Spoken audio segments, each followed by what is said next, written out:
दोस्तों, बॉलीवुड में एक सबसे बड़ी हड़ताल हुई जिसे 1986 का एक ऐतिहासिक स्ट्राइक कहा जाता है। लेकिन इस हड़ताल में एक सितारा जो सबसे बुलंदी पर था वो था मिथुन चक्रवर्ती। अभी हम बेवकूफ हैं कि वो सही है, इसका फैसला आपके हाथों में है। मिथुन चक्रवर्ती उन दिनों में जबरदस्त स्टार थे। इतना बड़ा स्टारडम होने के बाद भी जो उन्होंने रिस्क लिया और अपने हिम्मत के दम पर इस हड़ताल को मुकम्मल अंजाम तक पहुंचाया, ये बहुत ही सोचने का विषय है। बहुत कम लोगों को पता है कि उस वक्त बॉलीवुड के बड़े बड़े स्टार राज कपूर, दिलीप कुमार, देव आनंद, सुनील दत्त, धर्मेंद्र, विनोद खन्ना, अमिताभ बच्चन, सब ने अपना पुरजोर ताकत लगा दिया इस हड़ताल को करने के लिए, इस हड़ताल के जरिए महाराष्ट्र की सरकार को झुकाने के लिए। लेकिन एक मोड़ पर आकर सब के सब असफल होते नजर आए। लाख कोशिशों के बावजूद मीडिया में तरह तरह के संवाद किए गए, तरह तरह के इंटरव्यूज दिए गए, लेकिन सरकार ने उनकी एक नहीं सुनी। महाराष्ट्र सरकार ने उस वक्त प्रोड्यूसर्स, निर्माताओं के ऊपर 177%, 177% का निर्माण टैक्स लगा दिया कि भैया 100 करोड़ की पिक्चर बनाओगे तो पहले लगभग 150 करोड़ रुपए महाराष्ट्र सरकार को टैक्स दे दो। इतना बड़ा टैक्स देने के बाद कौन निर्माता, कौन प्रोड्यूसर पिक्चर बना सकता है या पिक्चर बनाने की हिम्मत कर सकता है। ऊपर से 4% का सेल्स टैक्स और लगा दिया। निर्माताओं की हिम्मत लगभग टूट चुकी थी। सबने लगभग काम बंद कर दिया क्योंकि कौन घाटे का सौदा करेगा। उनका कहना था कि इससे अच्छा तो हम पनवाड़ी की दुकान खोल लें। बड़े बड़े सितारों की आवाज उठाने के बाद भी जब उन सब की निर्माताओं की आवाज महाराष्ट्र सरकार तक नहीं पहुंच पा रही थी या कोई असर नहीं हो रहा था, ऐसे में थक हार कर एंट्री होती है सभी कलाकारों के कहने पर मिथुन चक्रवर्ती की। मिथुन चक्रवर्ती इन कलाकारों के सामने नए थे और कहने के हिसाब से छोटे भी थे, लेकिन कभी कभी छोटा कलाकार कितना बड़ा साबित हो जाता है वक्त के साथ, ये मिथुन चक्रवर्ती ने पुरजोर दिखाया।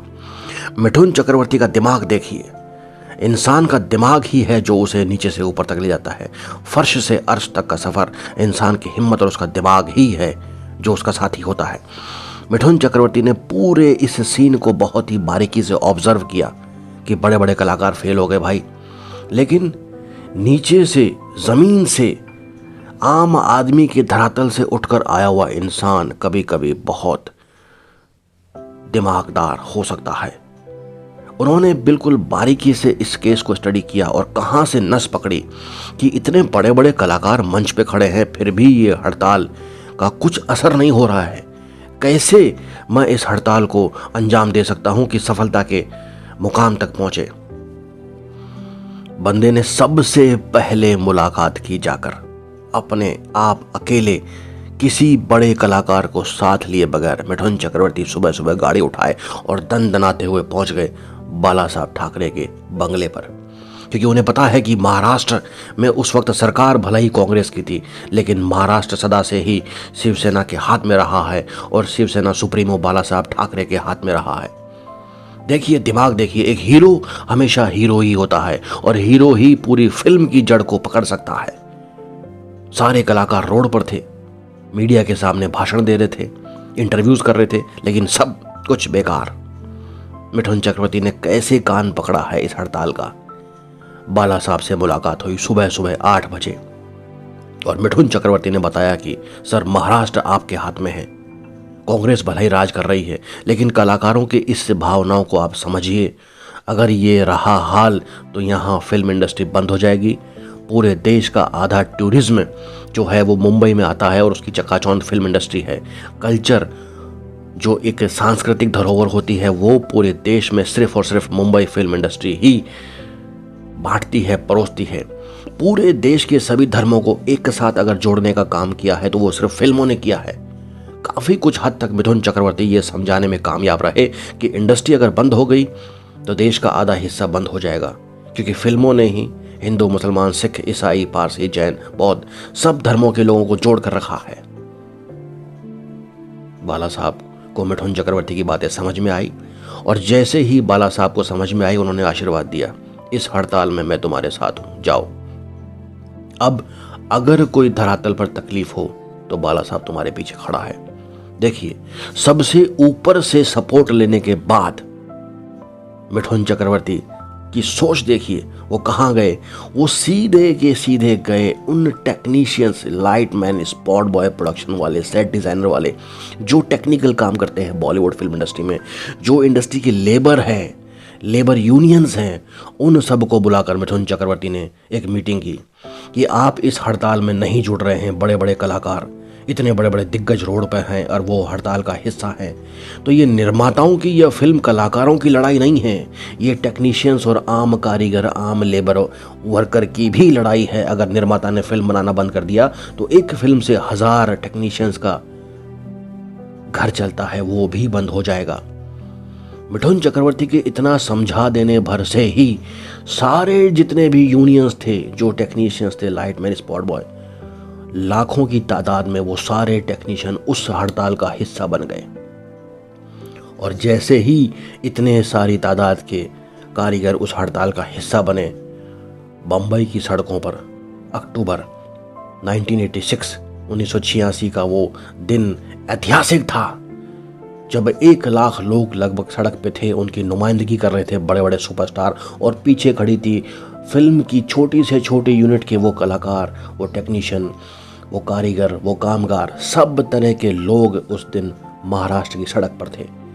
और इन दोनों को जोड़ने का काम किया मिथुन चक्रवर्ती ने, क्योंकि जब इतनी संख्या में लोग होते हैं तो कुछ असामाजिक तत्व इस भीड़ का फायदा उठाना चाहते हैं, और उस असामाजिक तत्वों को रोकने के लिए बाला साहब के शिव सैनिक ज़रूरी हैं, क्योंकि महाराष्ट्र में यही हैं जो वहाँ की कानून व्यवस्था को कायम रखने में सक्षम होते हैं।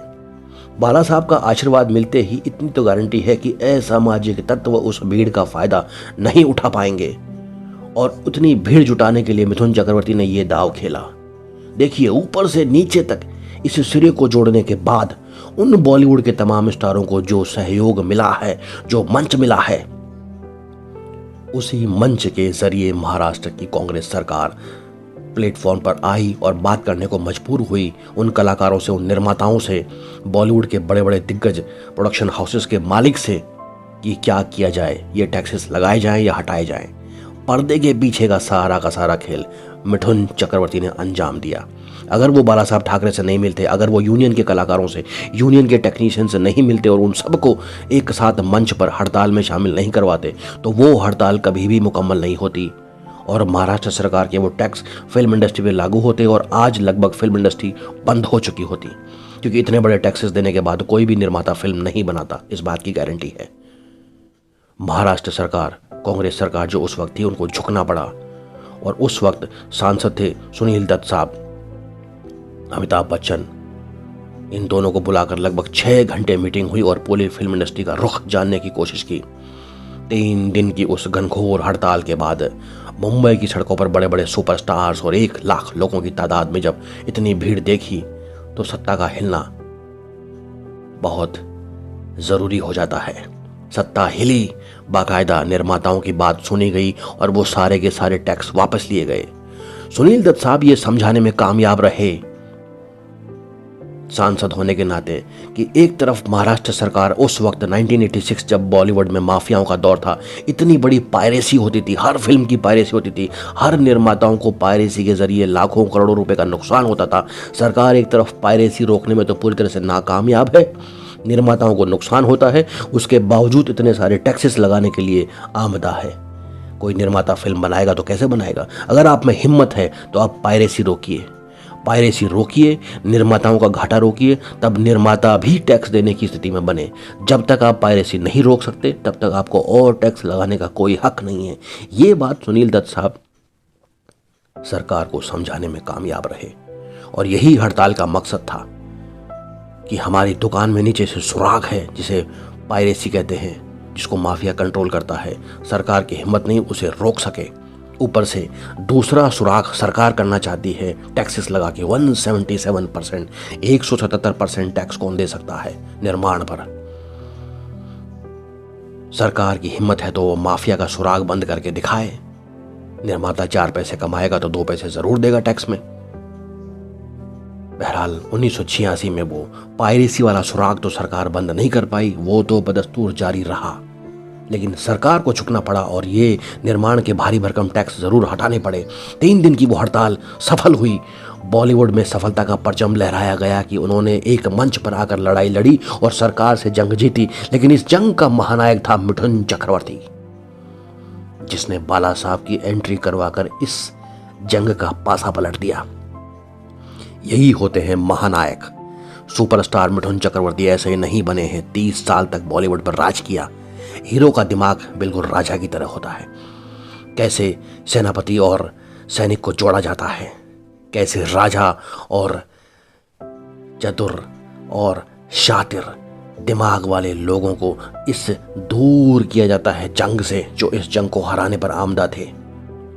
बहुत सारे लोगों ने नेगेटिव चालें चली, लेकिन सबको दरकिनार करते हुए मिठुन चक्रवर्ती ने इस हड़ताल को मुकम्मल अंजाम तक पहुंचाया। 1986 के बाद मिठुन चक्रवर्ती का मुकाम फिल्म इंडस्ट्री में तूफान की तरह छाया। सभी बड़े बड़े कलाकारों ने उनका लोहा माना कि यार वाह, कमाल है, क्या दिमाग है बंदे का। कलाकार हो तो ऐसा, बाहर खड़े रहकर तमाशा देखने के बजाय अंदर कूदकर सारी कूटनीतिक चालें चलते हुए सफलता के झंडे गाड़े और बॉलीवुड की गाड़ी आगे बढ़ी, जो आज बढ़ती ही जा रही है। बहरहाल वक्त के साथ पायरेसी का तो इंतजाम अमेरिका ने कर दिया। जब से टेक्नोलॉजी आई, सीडियां बंद हुई, कैसेट बंद हुई, पेन ड्राइव आए और अब मोबाइल आ गए। मोबाइल से आते आते सिनेमा सबके हाथ में आ गया है और पायरेसी की गुंजाइश ही नहीं है। सब कुछ मोबाइल पर है। ये काम है अमेरिका ही कर सकता है, क्योंकि जीमेल, गूगल, व्हाट्सएप सब तो उसी के पास है। बहुत कुछ हद तक तो उसी के पास है। लेकिन इस 1986 में, उस जमाने में, उस जंग का असली हीरो था मिठुन चक्रवर्ती। ये बात जब भी मैं सोचता हूँ, जब भी हम चर्चा करते हैं, जब भी इंडस्ट्री में इस तरह की बातें होती है, बड़ा फक्र अनुभव होता है कि दिमाग हो तो ऐसा, वाह। बड़े बड़े कलाकार मंच पर बोलते रह जाते, लेकिन ऊपर से नीचे तक तार जोड़ना, राजा और प्रजा को जोड़ना, ये काम मिठुन चक्रवर्ती ने उस वक्त किया। और 1 लाख लोगों का हुजूम जो दिखा बंबई में, उसके लिए मिठुन चक्रवर्ती को सलाम। बंदे की एक आवाज पे इतने लोग आए, उसके लिए मिठुन चक्रवर्ती को सलाम है।